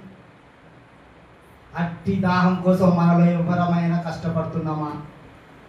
అట్టి దాహం కోసం మనం ఎవరైనా స్పష్టంగా నిలబడుతున్నామా? నేను ఒకటి చెప్తున్నానండి, అప్పుడు యేసు ప్రభు ఈ దాహం కోసం తిరిగి కావచ్చు, కానీ ఇప్పుడు ఎవరు తిరుగుతున్నారో మీకు ఏమైనా ఐడియా ఉందా? ఇప్పుడు ఎవరు తిరుగుతున్నారో మీకు ఏమైనా ఐడియా ఉందా? నాకు ఐడియా ఉందా అండి. ఇప్పుడు ఎవరు తిరుగుతున్నారంటే దేవునికి పరిచర్య చేస్తున్న మన అయ్యగారు పాస్టర్. ఒక ఆత్మ గురించి నేను చెప్తున్నా. మా ఊర్లో మా ఒకటే కుటుంబం. మీకు అయ్యగారి దగ్గరుండి మీకు ఎన్ని సమస్తం చెప్తుండొచ్చు. అది ఒకటే కుటుంబం. మా కోసం వాళ్ళు ఎన్ని టైం వస్తారు అంటే ఒక్క ఊరిలో ఒక్కటే రెండు ఆత్మలు ఉన్నాయి, అవి నశింపకూడదు. వాటితో పాటు ఇంకా అనేక ఆత్మలు రావాలని వాళ్ళు దేవుని తర్వాత వాళ్ళు మన కోసం కష్టపడుతున్నారని ఇది నిజం. వాళ్ళు ఎన్ని టైం మనం పెట్టే అన్నం, మనం పెట్టే ఛాయ్, మనం పెట్టే నీళ్ళ కోసం కాదు వాళ్ళు వచ్చేది. ఒక్క ఆత్మతోటి ఇంకో 4 ఆత్మలు రక్షింపబడాలి. వాళ్ళ ఉద్దేశం అంతా ఏదో అని గురించే కాదు రావడం. వాళ్ళ ఉద్దేశం నశించిపోతున్న ఆత్మలు దేవుళ్ళో ఎదిగి దీపం వల్ల వెలగాలని. హల్లెలూయా. ఈ విధంగా వాళ్ళు ఎప్పుడైతే మన కోసం కష్టపడుతున్నామో నేను చెప్తున్నాను ఈరోజు దేవుడు నాతో మాట్లాడుతున్న మాట, మనం ఎప్పుడైనా ఒక్క ఆత్మని చర్చికి తీసుకొచ్చామా? హల్లెలూయా, హల్లెలూయా. ఒక్క ఆత్మనైనా మనం పట్టుకొచ్చామా? కనీసం మనం ఒక ఆత్మ గురించి అయినా ప్రార్థన చేస్తామా? నేను నిజం చెప్తున్నా. నేను చెప్పే విషయం చిన్నగా అర్థం చేసుకోండి. మనం ఎప్పుడైనా మన కుటుంబం, మన బాధలు, మన పిల్లలు, మా తర్వాతనే బయటి వారి గురించి ప్రార్థన చేస్తాం. హల్లెలూయా. ఎన్నడు కానీ ప్రభువా నా పక్కనున్న ప్రతి ఒక్క ఆత్మ, నా పక్కనున్న కుటుంబం, నా పక్కనున్న వారందరూ బాధలో ఉన్నారు ప్రభువా, వాళ్ళని రక్షించమని ఏ రోజు ఫస్ట్ ప్రార్థన చెయ్యం. దేవునికి మహిమ కలుగుగాక. ఏనాడైనా ఆ ప్రార్థన చేస్తే నీ కుటుంబం గురించి నువ్వు ప్రార్థన చేయాల్సిన అవసరం లేదు. నేను చెప్తున్నా. ఎందుకనంటే దేవుడు నిజంగా ఈ సంవత్సరంలో నేను ఈ వాక్యం అసలు చెప్పను అనుకున్నా. ఈ వాక్యం కాదు, 7 మాటలు ఒక్క మాట కూడా చెప్పను అనుకుని అయ్యగారు ఫోన్ చేయలేదు. కానీ నిన్న సాయంత్రం నేను అయ్యగారితో మాట్లాడినా అంటే చిన్నగా నేను చెప్తుంది అన్న చెప్తున్నా దేవుడు నాతో మాట్లాడిన విషయం ఏంటంటే నిజంగా ఈ వాక్యం ఇచ్చినందుకు దేవునికి స్తోత్రం. నేను ఇంత ధైర్యంగా చెప్తున్నానంటే నేను ఒకప్పుడు చెప్తున్నాను, నేను ఏ ఇంటి గురించి ప్రార్థన చేయలేదు. ఏ ఇంటి గురించి ఎందుకు ప్రార్థన చేయలేదు? స్వార్థం, మన కుటుంబం అనే స్వార్థం. అది కాక మనం ఆ విధంగా సమరయ స్త్రీలాగా మనం పరిచయం చేస్తే మనకు దాహం జీవితం జీవించే దాహం మనకు ఉంటుంది. కాబట్టి ప్రియులారా, ఈ విషయం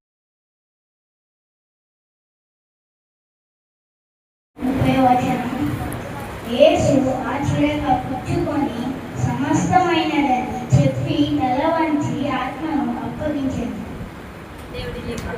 ప్రార్థన. మహోన్నతుడా, మహాగణుడా, మాయేసేనికి వేల స్తోత్రాలు చెల్లించుకుంటున్నాను తండ్రి. గతించిన కాలం వల్ల తండ్రి క్షేమంగా కాచుకప్పుడు ప్రభావ నిన్ను స్తుతించడానికి, ఆరాధించడానికి తండ్రి ప్రభావ ఈ 7 మాటలలో తండ్రి 6వ మాట బోధించడానికి మాకు ఇచ్చిన సమయాన్ని బట్టి నీకు వేల స్తోత్రాలు చెల్లించుకుంటున్నాను తండ్రి. ఎలా బోధించాలో మాకును బోధిస్తావని నమ్మచ్చు. నదిరేడు మా ప్రియరక్షకుడైన యేసుక్రీస్తు నామం పేట అడిగి వేడుకుంటున్నాం తండ్రి. ఆమేన్. హల్లెలూయా, హల్లెలూయా. సమయం ఇచ్చిన పాస్టర్ గారికి, మీ అందరికి ప్రభువైన యేసుక్రీస్తు నామంలో గుడ్ ఫ్రైడే శుభాకాంక్షలు మీ అందరికి తెలియజేస్తున్నాను. మొదటిగా ఈ మాట ఒకసారి చదవరా.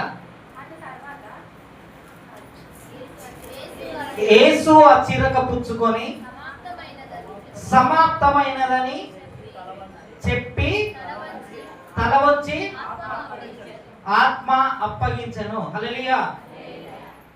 దీనిలో 3 విషయాలు ఉన్నాయి. చిరక పుచ్చుకోవడము, సమాప్తమైనదని చెప్పడము, తల వంచడము. ఈ 3 విషయాల గురించి మాట్లాడట్లేదు, కానీ సమాప్తమైనది అన్న మాట గురించి ఈరోజు మాట్లాడబోతున్నాను. సమాప్తమైనది అన్న మాట అయిపోయింది. సర్వసాధారణంగా అయిపోయింది అన్న మాట, ఫినిష్డ్ అన్న మాట సాధించిన వారు మాత్రమే మాట్లాడగలుగుతారు. ఏదైనా పని మొదలు పెట్టినప్పుడు, ఏదైనా చేసినప్పుడు అయిపోయింది అన్నమాట ఎవరు అంటారంటే, గట్టిగా ఎవరు అంటారంటే సాధించిన వారు మాత్రమే అనగలుగుతారు. హల్లెలూయా. సాధించిన వారు ఎవరు అంటే ఎవరైతే ఆ పని చేయగలుగుతారో వాళ్ళు మాత్రమే అనే పలికే మాట అయిపోయింది, సమాప్తమైనది.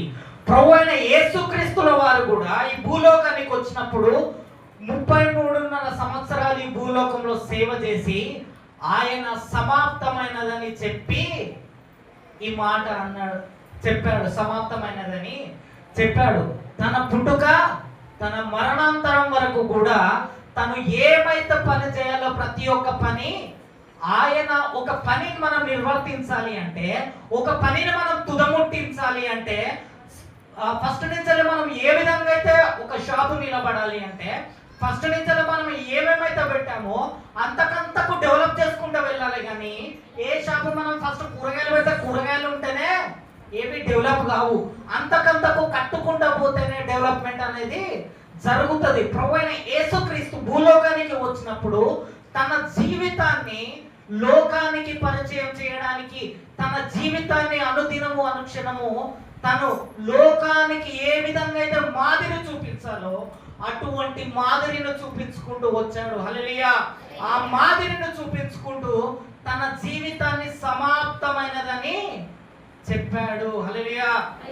ఆయన జీవితము, ఆయన మరణాంతరం వరకు కూడా నడుచుకుంటూ వచ్చి తన చిరక పుచ్చుకొని సమాప్తమైనదని చెప్పాడు. చిరక అనగా మనం ఇచ్చే చేదు. చిరక అనగా ఏదైతే మత్తు పానీయాలు ఉంటాయో ఒక సెట్లో వాడే ఒక ప్రొడక్ట్. ఏ విధంగా అంటే యేసుప్రభు పుట్టినప్పుడు బంగారు సాంబ్రాణి బోలము తీసుకొచ్చారు కదా, అలాగే ఆ బోలము ఏ విధంగా అయితే ఉంటుందో ఈ చిరక కూడా అటువంటిదే. అది చేదుకరమైనది. ఆ చిరక ఆ సమయంలో ఉంచబడ్డది. యేసు ప్రభువు దాన్ని పుచ్చుకోవడానికి దాన్ని నిరాకరించిన అటువంటి పాపాలన్నీ మన జీవితంలో ఉన్నాయి. చిరక అంటే అది చేదైన అనుభవాలన్నీ మన బ్రతుకుల్లో ఉన్న క్రీస్తు భూలోకానికి వచ్చి ఒక మాదిరిని చూపించాడు. హల్లెలూయా. యోహాను సువార్త 17వ అధ్యాయం 6వ వచనం ఒక్కసారి చదవండి. లోకం నుండి నీవు నాకు అనుగ్రహించిన మనుషులకు నీ నామమును ప్రత్యక్షపరచితిని. నీ నామమును నేను మనుషులకు ప్రత్యక్షపరిచితిని. వారు నీ వారై ఉన్నారు. నీవు కుమారుడైన నేను నాకు అనుగ్రహించితివి. వారికి నీ వాక్యము బోధించాను, వారికి విధి విధానాలను బోధించాను, వారికి అన్ని బోధించాను. వారిప్పుడు నీ వారై ఉన్నారు. ఎప్పుడు నీ వారై ఉన్నారు? మనం ఇంకా పాపులమై ఉండగానే క్రీస్తు మన కొరకు చనిపోయాను. హల్లెలూయా. చనిపోయిన వారికి రక్షణ ఎక్కడిది? చనిపోయిన వారికి విమోచన ఎక్కడిది? చచ్చిపోయిన వారికి విజయం ఎక్కడిది? విజయం ఉంటుందా చనిపోయిన వారికి? చనిపోయిన వారికి రక్షణ ఉంటుందా? చనిపోయిన వారికి బాప్తిసం ఉంటుందా? చనిపోయిన వారికి జీవం ఉంటుందా? సచ్చినోనే శవం అంటారు. మరి జీవం ఎక్కడిది చనిపోయిన వారికి? క్రీస్తు నీలో ఒక జీవాత్మను నింపి ఉన్నాడు. ఎప్పుడైతే నీటి మూలముగా ఆయన యందు నువ్వు పాపాలు ఒప్పుకొని బాప్తిసము పొందుకుంటావో అప్పుడు నువ్వు జీవించబడతావు. అప్పటి వరకు మనం శివాలమే బ్రతికుండి కూడా పాపంలోనే బ్రతికి ఉన్నాము. మనం అప్పటి వరకు సాధించేది ఏం లేదు. ఒక మనిషి పుట్టిందంటే ఒక గురితోటి పని చేస్తాడు. ఒక గురి కలిగి బ్రతికి నడుచుకుంటూ వెళ్ళిపోతాడు. ఈ రోజు నీ గురి ఏంటిది? రేపటి నీ గురి ఏంటిది? ఈ రోజు నీ పిల్లవాడిని ఎల్కేజీలో వేసావు అంటే ఓ 20 సంవత్సరాల తర్వాత 25 సంవత్సరాల తర్వాత వాడు డాక్టర్ అవుతాడానో, వాడు ఇంజనీర్ అవుతాడానో, వాడు లేకపోతే సాఫ్ట్వేర్ ఉద్యోగం అవుతాడానో, లేకపోతే ఇంకొక పెద్ద పొజిషన్ లో ఉండి ఒక అధికారిగా ఉంటాడని నీ ఉద్దేశము. కానీ క్రీస్తు ఉద్దేశం ఏంటిదంటే ఆయన గర్భంలో పిండముగా రూపింపబడక ముందుకే నిన్ను ఎంపిక చేసుకొని ఉన్నాడు. నిన్ను ఒక అధికారిగా నిలబడింపజేసి ఉన్నాడు. క్రీస్తు ఆయన రక్తము ద్వారా, ఆయన శరీరము ద్వారా నీకు విజయము కలగనై ఉన్నది. హల్లెలూయా. ఆ విజయాన్నే నీకు దేవుడు ఏమని చెప్పిండు? సమాప్తమైనదని చెప్పి ఉన్నాడు. ఆ విజయమే సమాప్తము. హల్లెలూయా. ఆయన గనక సమాప్తమైనదని చెప్పకపోయి ఉంటే, బహుశా ఒకవేళ చెప్పకపోయి ఉంటే నీకు ఇంకా రక్షణ రానట్టే, నీకు ఇంకా జీవము లేనట్టే. అదే యోహాను సువార్త 17:11 ఒకసారి చదవండి. నేను లోకములో ఉండను గాని మీరు లోకంలో ఉన్నారు. నేను మీ యొద్దకు వచ్చి ఉన్నాను. పరిశుద్ధుడవైన తండ్రి, మనము ఏ విధంగా అయితే ఏకమై ఉన్నామో వారును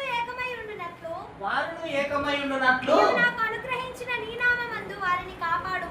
వారిని కాపాడుము. నేను ఇంకా లోకంలో ఉండను. నా టైం నాకు తెలుసు. ఒక మనిషి జీవితము, నీ జీవితం ఎప్పుడో నీకు తెలియదు. నీ మరణం ఎప్పుడో నీకు తెలియదు. నా మరణం ఎప్పుడో నాకు తెలియదు. మరణం అంటే భయపడే మనం మనుషులము. కానీ క్రీస్తు జీవం ఎప్పుడో తెలుసు. క్రీస్తు మరణం ఎప్పుడో ఆయనకు తెలుసు. ఆయనకు తెలిసి ఆయన రక్తం, ఆయన చెమట రక్త బిందువుల్లాగా మారింది. ఎందుకు? ఆయన శ్రమను, ఆ ఒత్తిడిని తాళలేక ఆయన దేవునితో ఏమంటున్నాడంటే, నా శ్రమ ఎప్పుడో నాకు తెలుసు. నాకు తెలుసు, నేను నీ దగ్గరికి వస్తాను కదా, నువ్వు ఈ పిల్లల్ని నీవే కాపాడు. నేను లోకంలో వాళ్ళకు మాదిరి చూపించి వచ్చాను. ఏ విధంగా బ్రతకాలో వాళ్ళకు నేర్పించి వచ్చాను. నీవు వారికి మాదిరి చూపించు. హల్లెలూయా. అటువంటి మాదిరిని క్రీస్తు చూపించాడు. ఒక సందర్భంలో దేవుడు అంటాడు, దేవా నీ చిత్తం అయితే ఈ గిన్నెను నా నుండి తొలగించు. లూకాసు వార్త 22 ఒక్కసారి చదవరా? లూకాసు వార్త 22వ అధ్యాయము 43వ వచనము ఒక్కసారి చదివి వినిపించండి. తండ్రి, ఈ గిన్నె నా యొద్ద నుండి నీ చిత్తమైతే తొలగించుము. అయినను నా ఇష్టము కాదు, నీ చిత్తమే నా ఎడల సిద్ధించును గాక. దేవుడా, నీ చిత్తమైతే నాకు మరణం అంటే, నీ చిత్తమైతే, నీకు ఇష్టమైతే గిన్నె నాతో నుండి తొలగించు, అయినను నాకు ఇష్టం కాదు. ఎందుకు? నేను వచ్చిందే పాపులకై మరణించడానికి, నశించిపోయిన దాన్ని వెతికి రక్షించడానికి, మానవులను కాపాడడానికి. ఎందుకు క్రీస్తు మన కోసము చనిపోతే ఇంత ఆర్భాటంగా చేసుకుంటున్నాము? యేసు ప్రభు చనిపోయినప్పుడు మరి కొన్ని వందల మంది పిల్లలు చనిపోయారు. ఎందుకు ఆ రోజు చేసుకోవచ్చు కదా? ఒక్కడి మరణం గురించి ఎందుకు ఇంతగా మాట్లాడుకుంటున్నాము? ఏ రోజు రాజు పిల్లలు చంపలేదా? యేసు ప్రభు పుట్టినప్పుడు ఈ వయసులో ఉన్న వారందరినీ హతము చేయండి అన్నారు, అన్నారా? కానీ ఒక్కడి మరణమే మనల్ని రక్షించేదిగా ఉన్నది. ఆ రోజు లేఖమును నెరవేర్పుకై ఆయన బ్రతికాడు, ఆయన సువార్త చెప్పాడు, ఒక మాదిరి చూపించాడు. నువ్వు ఏ విధంగా బ్రతకాలో, ఏ విధంగా బోధించాలో, ఏ విధంగా నిలబడాలో, ఎవరితో మాట్లాడాలో ఆయన బోధించాడు. హల్లెలూయా. ఆయన మరణము మనకు జయము. హల్లెలూయా. ఆయన మరణము ద్వారా మనకు విమోచన దొరికింది. ఎఫెసీయులకు రాసిన పత్రిక 1వ అధ్యాయం 7వ వచనం చదివి వినిపిస్తారా? దేవుని కృపా మహదైశ్వర్యమును బట్టి ఆ ప్రియుని యందు ఆయన రక్తము వలన మనకు విమోచనమును, ఆయన రక్తము వలన మనకు విమోచన. సిలువలో కార్చిన ఆయన రక్తము ద్వారా మనకు విమోచన. అదే ప్రకటన 12వ అధ్యాయము 11వ వచనం ఒకసారి చదివి వినిపించండి. ప్రకటన 12వ అధ్యాయము 11వ వచనము. వారు గొర్రెపిల్ల రక్తమును బట్టి, గొర్రెపిల్ల రక్తమును బట్టి, సాక్ష్యమును బట్టి వారిని జయించి ఉన్నారు కానీ మరణము వరకు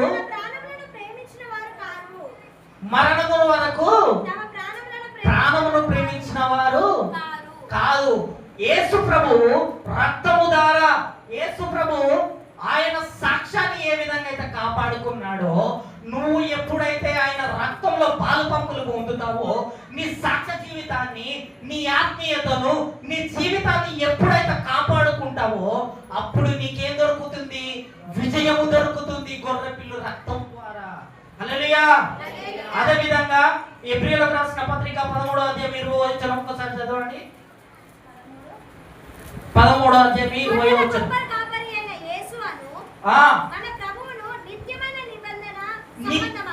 నిత్యమైన నిబంధన సంబంధమగు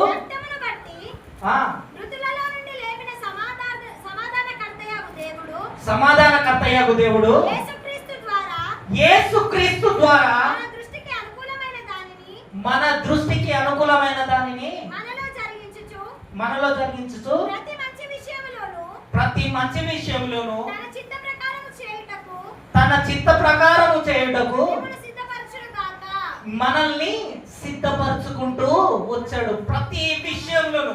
ఒక్క విషయం అనే కాదు, నీ జీవితంలో కీడు జరిగిందంటే కీడు వెనక ఏ మేలు జరిగిందో అది కీడు అని ఎందుకు అనుకుంటావు? పరీక్ష అని అనుకోవచ్చు కదా.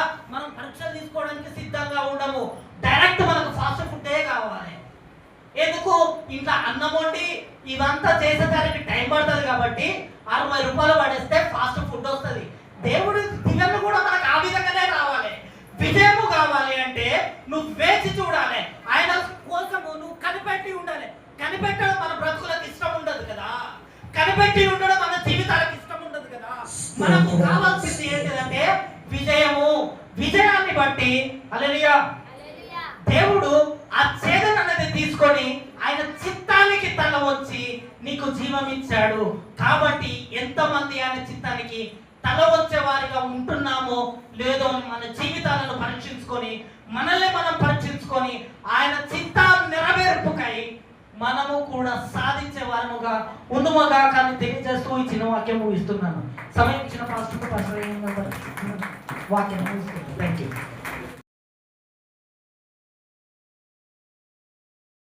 సువార్త 23వ అధ్యాయం 44 నుంచి 49 వరకు.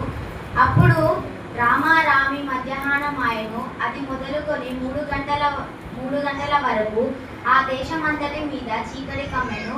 సూర్యుడు అదృశ్యుడాయను. గర్భాలయపు తెర నడిమికి చినిగెను.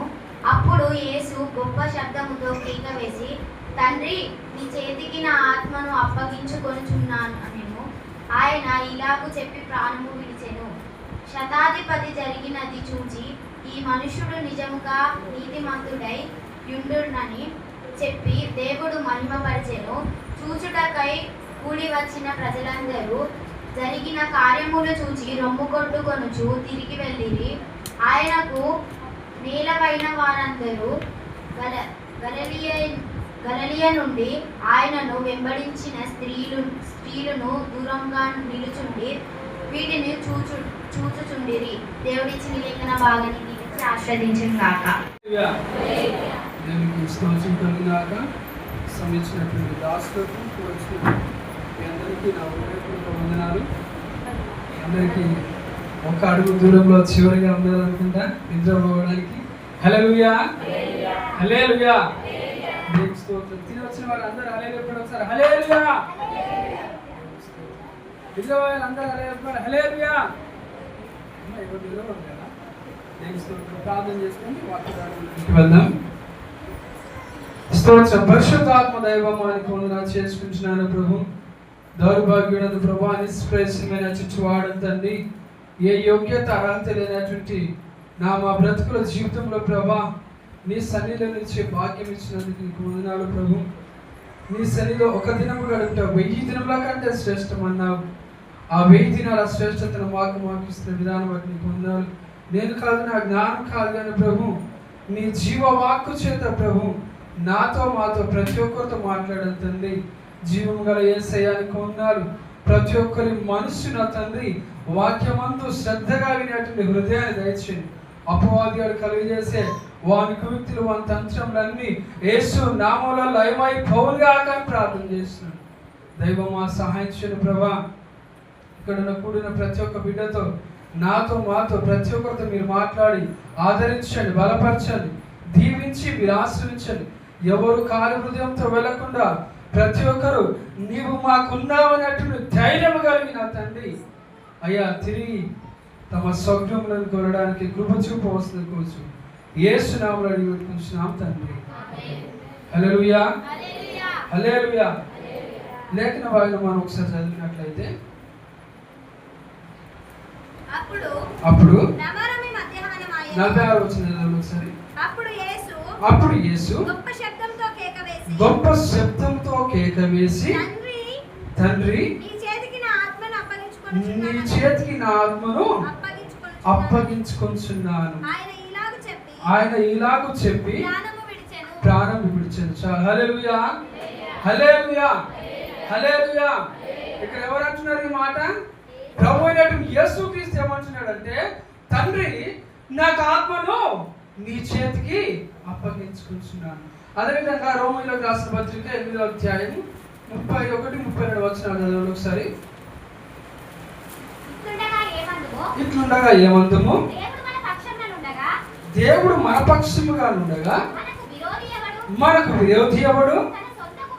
తన సొంత కుమారుణ్ణి అనుగ్రహించుటకు వెనుక తీయక మన అందరి కొరకు ఆయనను అప్పగించారు. చాలు. హల్లెలూయా, హల్లెలూయా. ఇక్కడ మనం చూసినట్లయితే మొదటగా లూకాసు సువార్తలో ప్రభు అయినటువంటి యేసుక్రీస్తు ఏమంటున్నాడంటే, తండ్రి నీకు చేతికి నా ఆత్మను అప్పగించుకుంటున్నాను. రోమీయులకు రాసినటువంటి పత్రిక వచ్చేసరికి ఇక్కడ ఏమంటున్నాడంటే, తన సొంత కుమారుణ్ణి ఎవరినంట? తన సొంత కుమారుణ్ణి అప్పగించాను. హల్లెలూయా, హల్లెలూయా, హల్లెలూయా. ఎందుకు అప్పగించున్నారు? ఎవరు ఇక్కడ అప్పగించినారు? తన సొంత కుమారుని ఎవరు అప్పగించారు? ఆ దేవాతి దేవుడైనటువంటి తండ్రి అయినటువంటి దేవుడు తన సొంత కుమారుని అప్పగించాడు. హల్లెలూయా, హల్లెలూయా. యెషయా గ్రంథం 42వ అధ్యాయం 22వ వచనం చదవండి ఒకసారి. ఆయనను ఈ జనము అపహరింపబడి దోపుడు సొమ్మాయను ఎవరును తప్పించుకొనకుండా వారందరూ ఎక్కడ? గుహలో చిక్కుబడి ఉన్నారు. వారు బందీ గృహములో దాచబడి ఉన్నారు. దోపుడు పాలైరి, విడిపించువాడెవడునూ లేడు, విడిపించువాడెవడును లేడు.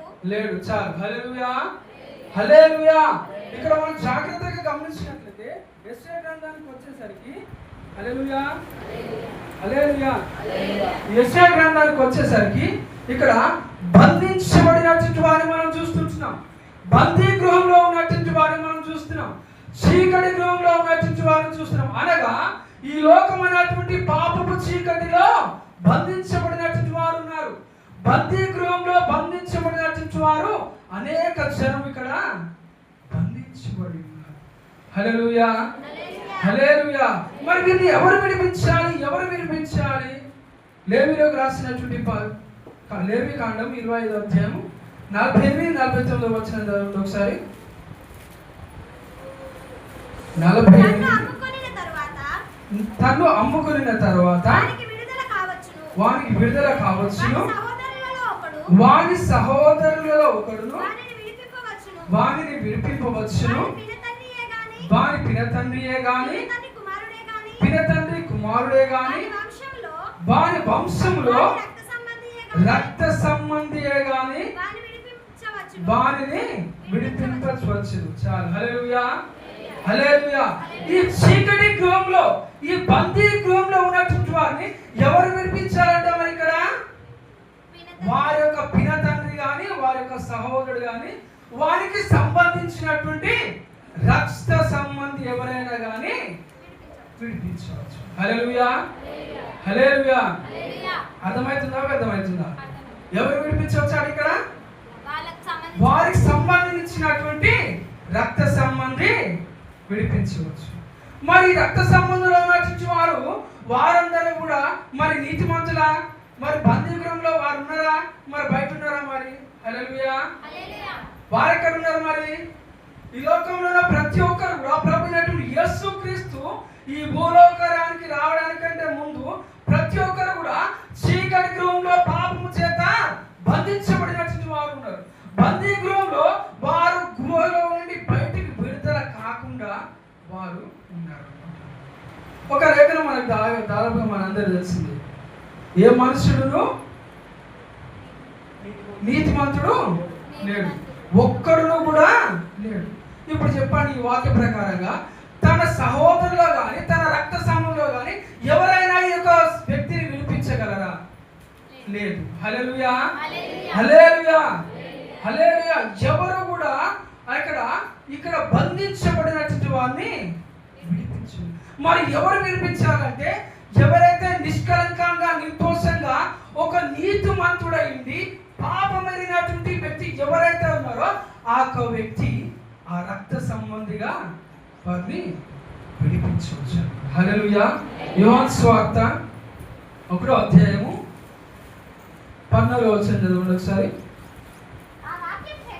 ఆ వాక్యము శరీరధారి అయి కృపా సత్య సంపూర్ణిగా మన మధ్యను నివసించెను. మరొకసారి చదవండి.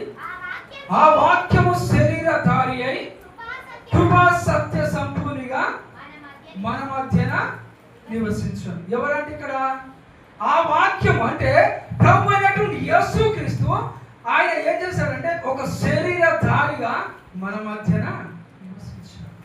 ఇక్కడికి ఆయన రావడం గల కారణం ఏంటంటే తన తండ్రి అయినటువంటి దేవుడు తన సొంత కుమారునికి ఒక శరీరమును అమర్చాడు. ఒక శరీరమును అమర్చి ఏం చేశారంటే అక్కడ ఉన్నటువంటి ఆ బందీ గృహంలో ఎవరైతే ఉన్నారో ఆ బందీ గృహంలో ఆ చీకటి గదిలో ఎవరైతే ఉన్నారో పాపమైనటువంటి చీకటి చేత పాపమైనటువంటి బంధకాల చేత ఎవరైతే అక్కడ నశించిపోతున్నారో వారిని విడిపించడానికి దేవుడు అక్కడికి అప్పగించాడు. హల్లెలూయా. అదే విధంగా యోహాను సువార్త 1వ అధ్యాయం 29వ వచనం చదవండి ఒకసారి.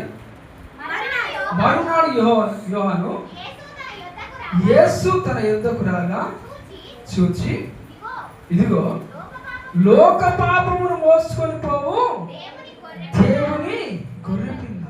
ఎందుకు ఆ ప్రభు అయినటువంటి ఆ దేవుడైనటువంటి ఆ దేవాది దేవుడైన తన సొంత కుమారుని ఈ లోకాన్ని పంపించాడంటే ఈ లోకంలో బంధించబడినటువంటి పాపము చేత శాపము చేత బంధకాల చేత బంధించబడిన ప్రతి ఒక్కరు విడిపించడానికి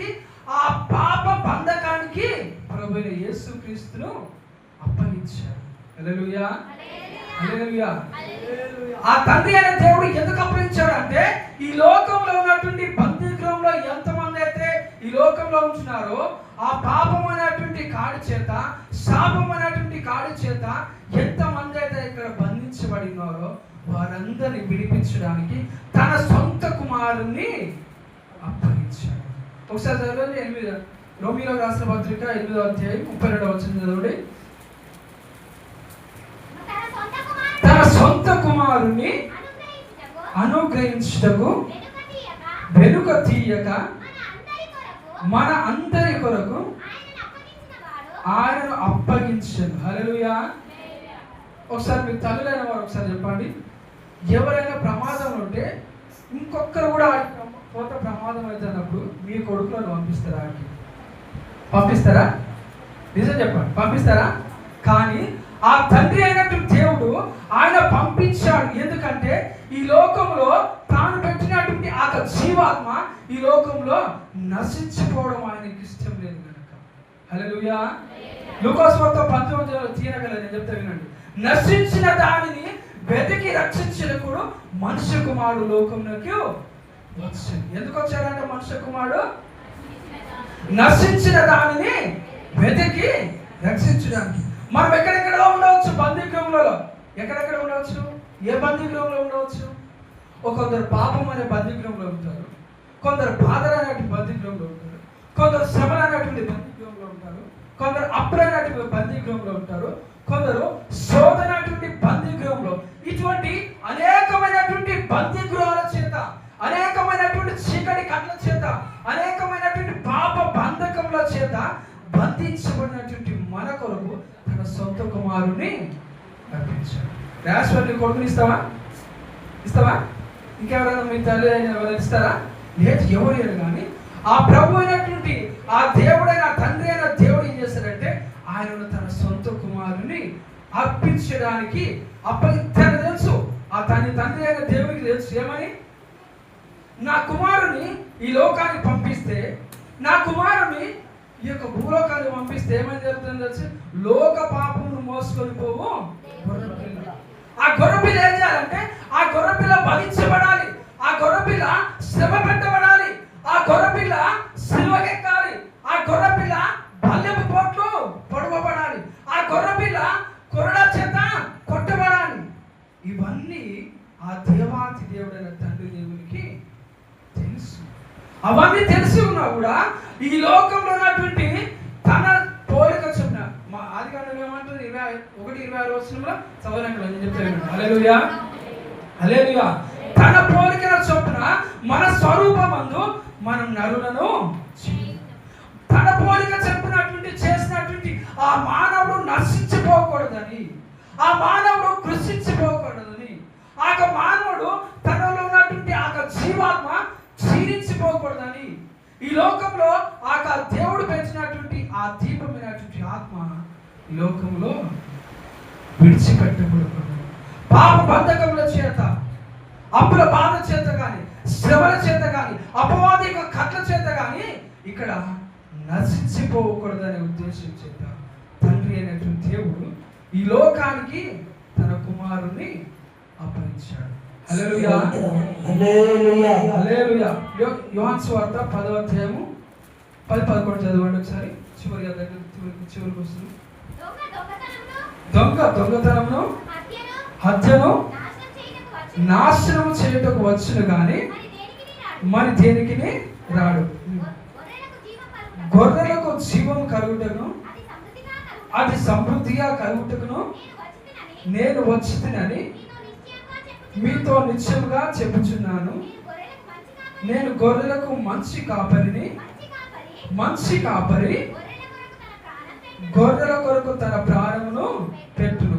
మంచి కాపరి ఏం చేస్తాడంటే తన గొర్రెల కొరకు ప్రాణాన్ని పెడతాడు అనమాట. హల్లెలూయా, హల్లెలూయా.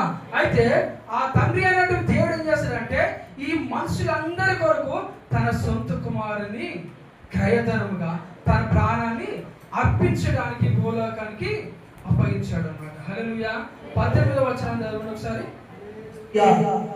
18వ వచనం. ఎవరును నా ప్రాణము తీసుకొనడు, నా అంతట నేనే దాన్ని పెట్టుచున్నాను, దాన్ని పెట్టుటకు నాకు అధికారం కలదు, దాన్ని తిరిగి తీసుకుంటకు నాకు అధికారం కలదు. ఇక్కడ చూసినట్లయితే ఇక్కడ ప్రభు అయినటువంటి యేసుక్రీస్తు యొక్క ప్రాణాన్ని అక్కడ ఉన్న సైనికులు కానీ, పరిసయ్యులు కానీ, సత్యకులు కానీ ఎవరైనా తీశారా ప్రాణాన్ని? ఎవరో తీయలేకపోయారు. ఎందుకంటే కాకపోతే ప్రభు అయిన యేసుక్రీస్తును శ్రమ పెట్టారు, నలగొట్టారు, ఇంకా చిత్రవద చేశారు. కానీ దేవుని యొక్క ప్రాణాన్ని ఎవరు కూడా తీయలేకపోయారు. 28 నేను వాటికి నిత్య జీవము ఇచ్చుచున్నాను. అయితే ప్రభు అయిన యేసుక్రీస్తు దేవుడు తనకు ఆత్మను ఎందుకు అప్పగించాడంటే మనకు నిత్య జీవాన్ని ఇవ్వడానికి. తండ్రి అయిన దేవుడు తన కుమారుని మనకు ఎందుకు అప్పగించాడంటే తన ప్రాణాన్ని ప్రజల కొరకు పెట్టి పాపం నుండి విడిపించాడు. కుమారుడైనటువంటి యేసుక్రీస్తు తనకు ఆత్మను ఎందుకు అప్పగించాడంటే మనకు నిత్య జీవాన్ని ఇవ్వడానికి. రోమీయులకు రాసిన పత్రిక 8వ అధ్యాయం 31వ వచనం చదవండి ఒకసారి. చివరిగా 32వ వచనం. ఇట్లుండగా ఏమందుము, దేవుడు మన పక్షముగా ఉండగా మనకు విరోధి ఎవడు? తన సొంత కుమారుని అనుగ్రహించుటకు వెనుక తీయక మన అందరి కొరకు ఆయనను అప్పగించువాడు, ఆయనతో పాటు సమస్తమును మనకెందుకు అనుగ్రహింపడు? ఆయనతో పాటు అంటే తన కుమారుని ఇవ్వడానికి తెగించిన దేవుడు ఆయనతో పాటు. కింద వచ్చిన చదవండి మరొకసారి, చివరి ఆయనతో పాటు మనకెందుకు సమస్తమును అనుగ్రహింపు. మనం అనుభవించేటువంటి బాధలు కానీ, మనం అనుభవించేటువంటి శ్రమలు కానీ, వీటన్నిటి విషయంలో కూడా ఆయనను మనకు ఎందుకు అప్పగించారు? ఒకసారి చదవండి 35వ వచనం. వచ్చి ప్రార్థన చేస్తే దయచేసి అందరూ తలలో వచ్చిన దేవునికి